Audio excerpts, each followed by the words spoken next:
Welcome to Beeb Watch. I'm Kevin O'Sullivan. This is the show where I give the state broadcaster the TalkTV treatment every week. And remember, I'm watching the BBC, so you don't have to.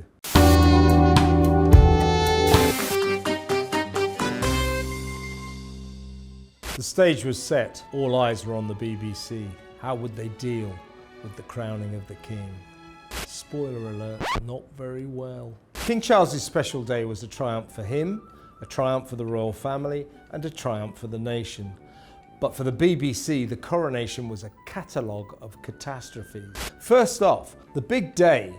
Everybody tunes in to the state broadcaster, so you expected first-class coverage. Coverage was kind of okay, however, the sound quality was terrible. No wonder thousands of viewers complained that they couldn't hear the ceremony properly. It did keep crashing. I watched the BBC for much of that ceremony, and it kept crashing at the very important moments. God knows what was going on. Meanwhile, over on Radio 4, for those who preferred to avoid the pictures but just listen to the sacred and solemn ceremony, all of a sudden, for mysterious reasons, the proper narration stopped, and we were stuck with these technicians, and you could hear them going, "Oh, hey, there he goes, put the crown on, oh look, he's gonna kiss him, oh, hey!" It wasn't quite what you expect from the BBC, so again, no explanation. What a mess, what was going on? But if you thought that was bad, over on Radio 2, later in the day, the Strictly Come Dancing host, who also has a Radio 2 show, Claudia Winkleman, was in fine left-wing form, talking to Jack Whitehall, the comedian, and dismissing this wonderful day of national celebration, this magnificent ceremony, as a Tory Christmas. Again, what's she talking about? This to me proves that over at BBC Towers, at Broadcasting House, too many of the staff there look down on their own audience who actually loved that day, and for that, the average BBC employee thinks they're a bunch of Neanderthals. That was a moment when the veil slipped for Claudia. One thing you can't blame the BBC for, though, is the antics of Bridgerton star Adjoa Andoh, who on ITV described the royal balcony scene as terribly white. We've gone from the rich diversity of the Abbey to a terribly white balcony. I'm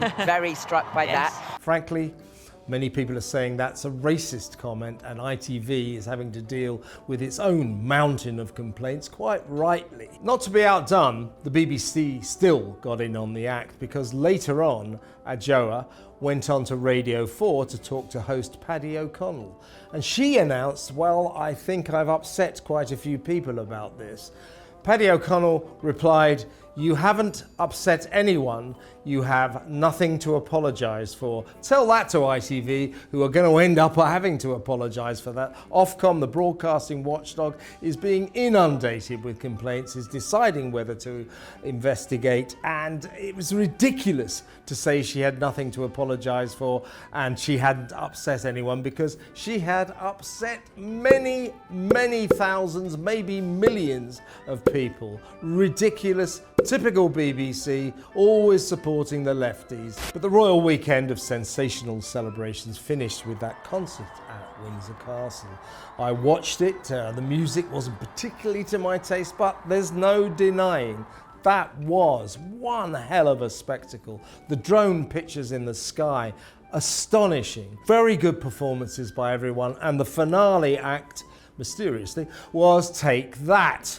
The old group, the years have not been kind. Gary Barlow and the boys looked kind of old, but they were putting their heart and soul into finishing the show. And you would have expected, after such a special night where the Rockin' Royals had a magnificent time, they really enjoyed themselves, that the curtain would have come down majestically to close a weekend of magic. Did it? Hell, Take That were halfway through. I mean, they'd done about 3 songs, and then suddenly we're watching it on BBC One, and it went boom!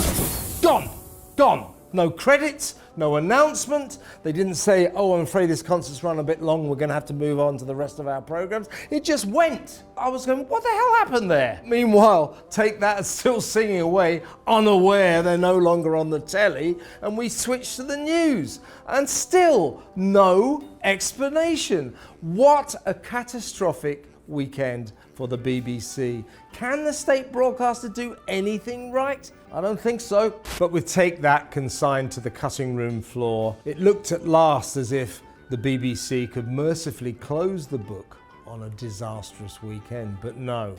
Then it emerged that a few days earlier, during rehearsals for the coronation, a BBC cameraman had sneakily tried to take pictures of the secret and solemn moment when the monarch, King Charles, is anointed. This takes place behind screens so that no one can see it. It is supposed to be a moment that the sovereign shares with his God. Now, this cameraman, for some reason, sneaked up and tried to take pictures. The king caught this out of the corner of his eye, and that BBC employee was roughhoused out of the Abbey before you could say he's going to be fired. Extraordinary, an extraordinary thing to do, and a moment of great shame for the state broadcaster. Now, no wonder that it then emerged that the Culture Secretary, Lucy Fraser, was thinking very seriously about the future of the BBC licence fee.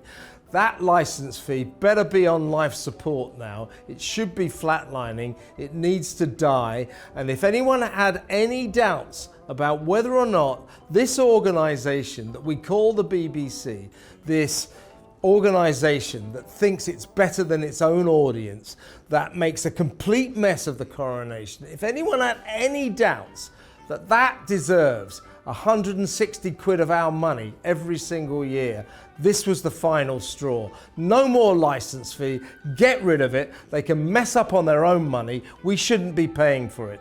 That's it, over and out. That's it for now, but after the right royal disaster of the BBC's coronation coverage, isn't it about time we got rid of the licence fee? Maybe you agree with me, maybe you don't. Let me know what you think in the comments, but for now, I'm switching off.